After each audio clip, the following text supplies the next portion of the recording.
Guys, nangitlog among kanawayon guys. Awa guys, naitlog guys. Mao ni ang mga itlog sa kanawayon guys. Ikaw rin kuha pa kay basi banuhik na pa. Mao ni guys, tanawa guys. Mao ni ang amahan ug ang inahan. So naisa ka itlog guys. Nangitlog na ang kanawayon guys.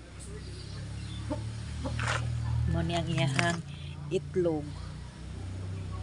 So nanapoy pang akong anak akong bana guys, pang breed niya guys. Nangitlog na po. Laban ang gihapon guys. Bisan gipangawat ang mga manok sa kumbana guys. Padayon nang gihapon siya mag-breed guys.